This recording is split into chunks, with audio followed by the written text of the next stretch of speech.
Hey guys, welcome back to the channel.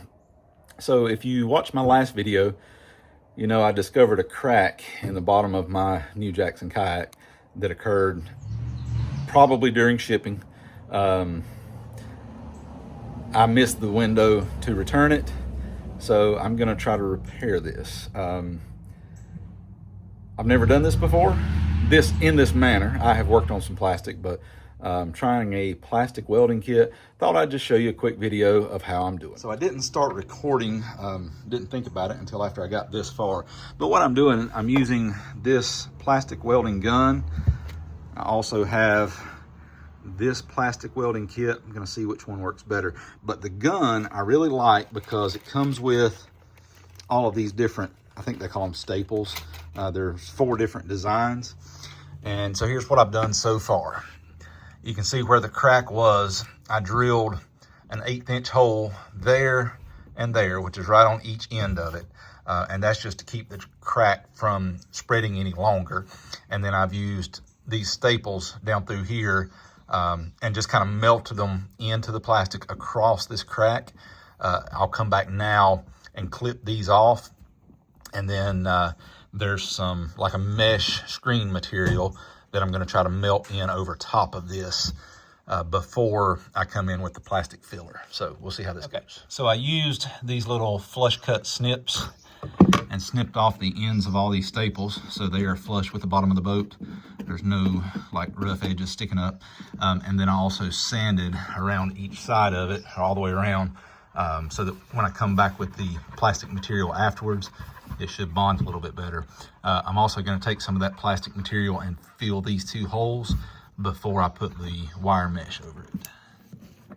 All right, I thought I'd show you guys the process here that I'm doing. So I've got the mesh cut, and I've got this flat tip on the gun, and I'm just kind of slowly working it back and forth across the top of the mesh. It's heating the mesh up and allowing it to melt into the plastic below it. And it's kind of drawing a little bit of that plastic up and covering it. So it's working out really well in embedding the mesh into it. So then once I get this done, I can go back over it with a filler layer of plastic and completely cover the mesh.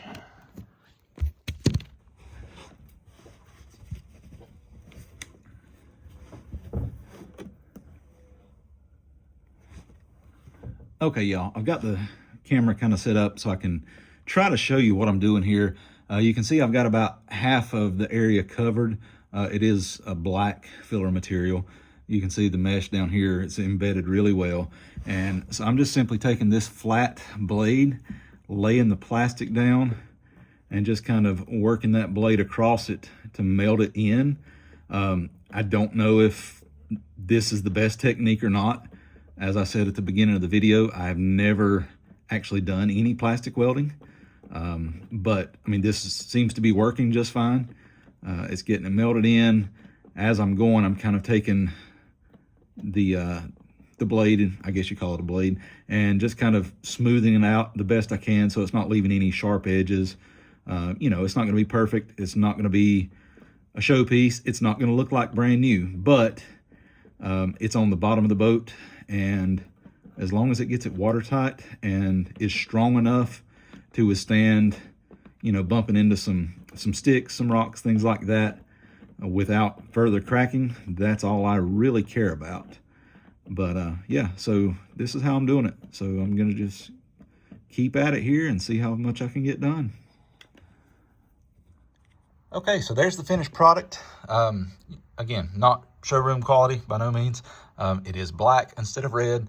I could have gotten red filler material. It was gonna be about twice the price. I figured on the bottom of the boat, doesn't matter. I feel extremely confident in that. I ended up using about 1 full stick. So right here are the sticks. They are, I would say, probably, I don't know, 8 inches long. I used 1 full one and then just a little, maybe that much off of another one to do that area. And so that is about probably 5 inches by maybe 1.5 inches. And again, I don't see or feel any of the metal material underneath that. I tried to get it thick enough to where I didn't even see the impressions of that wire mesh. So I don't feel like that I'm gonna have any issues at all with that. I did end up, so this heat gun here, I'll show you the brand there. It may be fine. It's 100 watt. It did work great for putting the staples in, and it started working great for everything else, but it ended up, I guess, overheating and it quit working. Hopefully that'll start working again when it cools down. But I switched over to this guy. It's basically like a wood burner. It's an 80 watt, and it has this little triangular head on it. And it worked fine. It took it a little bit to heat up, but then once it did, it worked fine. So now that I've got that done, I'm actually coming back, and you can see a little bit here, and where I've got these scuffs where the boat actually fell off of the trailer, I'm just coming back and taking this guy and going over top of those back and forth and smoothing all those scuff marks back out. And that's working just fine, not having to use any kind of filler material with it. So anyway, if you guys are in the market for any of this stuff, it's actually working out really well. So this one, full disclosure, was actually sent to me. I will put a video together kind of explaining that. I've got some bragging to do on a couple of companies. Before they sent that one though, I bought this one with my own money. But they're both great. I hope that this one will work after it cools down. So yeah, let me know what you guys think. I think this is gonna work great. It should be a permanent repair. I don't see why it wouldn't. The filler material, the metal reinforcement that I used, it's all bonded with the factory material. So yeah, it shouldn't be an issue at all. It should last as long as the kayak does. But to be on the safe side, I'm gonna get this thing out tomorrow on the water, try to do a little fishing in the morning. I may put together another little video on that. But yeah, I'll open up the hatches tomorrow after I get off the water, and we'll see if there's any water in it. That'll be the ultimate test. We'll see how it does, and I'll let you guys know then. See you in just a few. Guys, so it is the next day. I have been out on the water, let's see, for the last 6 hours. That's the longest stretch that I have had my new Jackson Big Rig out on the water so far. Of course, I did the patch yesterday with the plastic welding kit.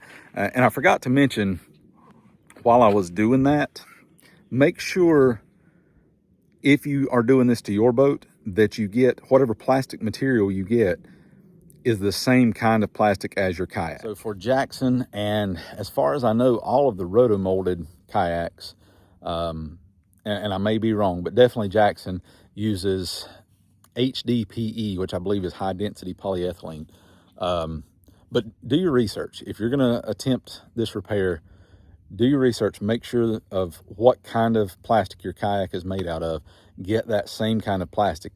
If you don't, there's a good chance that it won't bond properly, because each of the materials will have different melting points. So whenever you're melting the filler material to add to it, you may not be melting the actual kayak. So it may just actually be stuck to the surface and not formed to it as one piece. So anyway, just throwing that in there. So this is the moment of truth. After 6 hours on the water, I'm gonna open up the hatches and hopefully there's no water in it. All right, so here is the front hatch. Got my little pod. You can see like around here, I don't know if you can see it on camera or not, there's just a little bit of moisture there where splashes come in, but this is a really deep channel around to help direct water back into the cockpit area. And this is a really thick, supple seal. So I don't think there's any chance of water coming in around this. So let me remove my little bin. And so far, so good. That is already much better than those first 2 trips out. So let me take a look in the back. Hopefully we'll have the same result.